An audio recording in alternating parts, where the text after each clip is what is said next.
Hello and welcome to the Literary Lair. I love Star Trek. My first episode of this year was dedicated to my favorite series. But there's more to Star Trek than just what's on TV. There are books taking place directly in their own canon.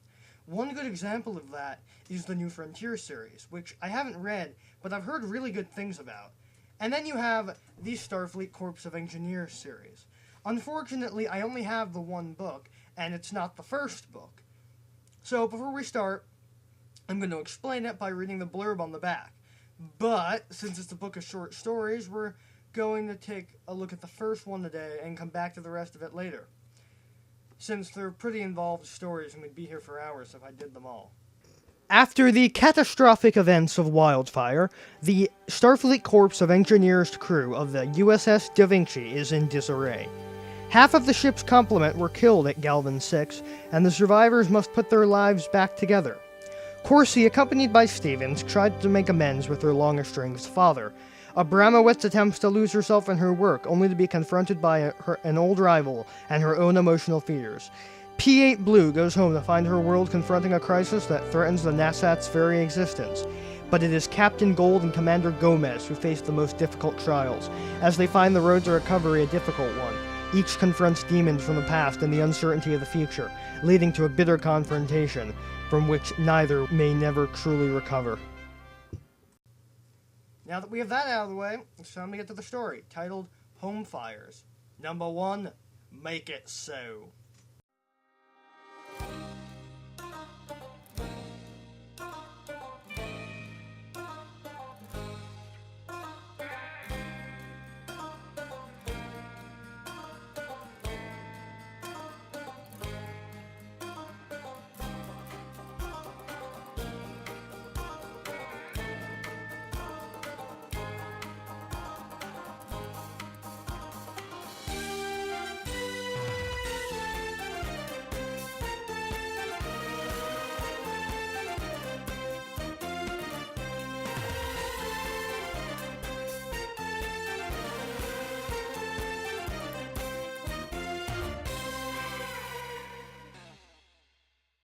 The cover. Yeah, it bears explaining. Kieran Duffy is an officer who served on the Enterprise D and was the lieutenant who had the leaky cup in Hollow Pursuits. And then he was on the Da Vinci. It was crippled in an attack and he gave his life to save it. That's what sparked the various crew members going on these journeys. So, on to Home Fires. The story begins with Domenica Corsi returning home and bringing fellow crewmate Fabian Stevens, who she has a complicated relationship with her to meet her parents, with whom they'll be staying with for a week. At first, her mother Ulrika greets them warmly and helps them get settled in for their stay, like all mothers in fiction do before they turn judgmental and insane. Domenica and her mother discuss Fabian's feelings for Domenica. The two, who were not quite dating, have gotten very close after recent events, more specifically the near destruction of the Da Vinci at Galvin 6. Nothing like a near-death experience to bring you closer to someone. Hey! If it's good enough for Sliders, before it went to crap, it's good enough for Star Trek. When Domenica's father, Aldo Corsi, returns home, he does not question his daughter about her well-being, but instead asks her about the axe. I mean, it's a relic of early 21st century sixth graders, so it is sort of important. After telling her father that the artifact is fine, Domenica explains to Fabian how she and her father haven't been very close since she joined Starfleet, going so much as to ask about an object before asking about her. Her father explains that he must leave for his cargo run immediately, and can't chat with them. Fabian, trying to rectify the situation between Domenica and her father, arranges for them to go along on the trip, because nothing will make your girlfriend happier than trapping her on a small ship with someone whom she has a troubled relationship with. Relationship advice from Fabian Stevens. En route to a rendezvous with the Thalkans, their cargo freighter the Farron experiences engine trouble. As Fabian and Wilson, Hey, Mr. Wilson! who is Aldo Corsi's friend and the ship's engineer, and possibly played by Walter Matthau, try to fix the problem, Domenica insists on having a talk with her father about why he hates Starfleet officers so much. He explains that back in 2355, just before the Cardassian Wars, which is around the time the Stargazer incident happened, and the year Jake Sisko was born, Starfleet came to him in the form of Lieutenant Commander William Ross. Ross asked Aldo to store spy equipment aboard his freighter, the Ulrika's Hope, as his cargo route would pass near Cardassian space. Aldo reluctantly agreed since his brother and close friend Giancarlo Corsi was very eager to work with Starfleet. Partway into the mission, the Starfleet officers tried to scan a moon nearby, believing it might have been a new Cardassian listening station. The Cardassian detect the strange readings coming from the freighter and investigate and insist on boarding and inspecting the freighter, as Cardassians do. The Gull in charge, Gulmagad, was an acquaintance of Aldo, so the Cardassian kept the search at a minimum with the intention of letting them go. But they detected the spying equipment, and the Starfleet officers were forced to open fire. This led to an all-out firefight in the cargo bay, where 3 of the freighter's crew were killed, including Giancarlo. To stop the bloodshed, Aldo was able to work out a compromise with the Cardassians, in which he would hand over any scans Starfleet obtained, and in exchange the Cardassians would let them go. Gulmagad reluctantly agreed, while Commander Ross argued that Aldo couldn't turn over such classified information. Aldo was too angry of the death of his brother to care.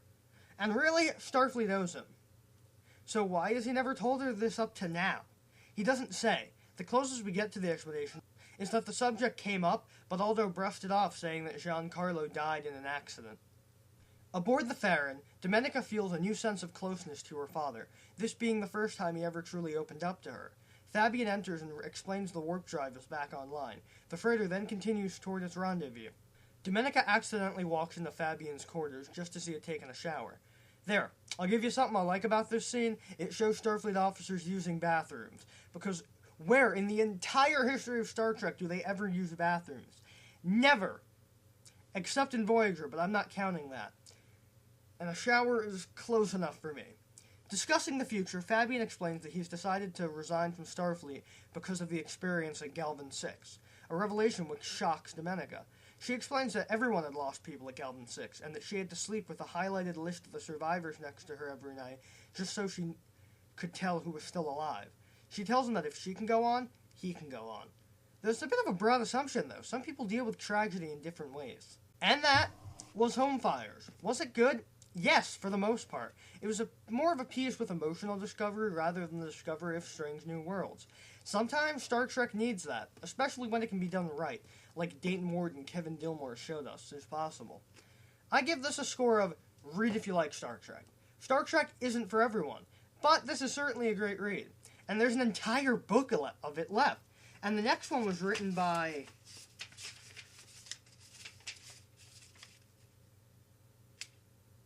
Scott Cienson, the guy that wrote the crappy Silent Hill comics?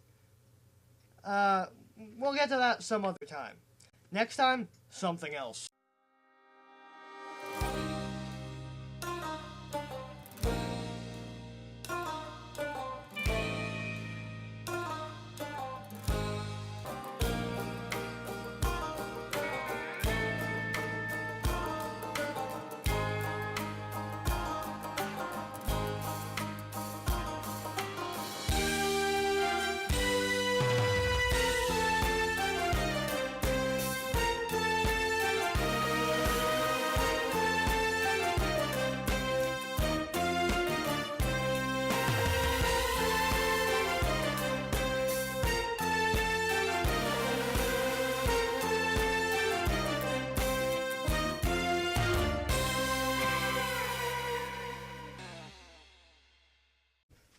Oh, Michael, you missed him again.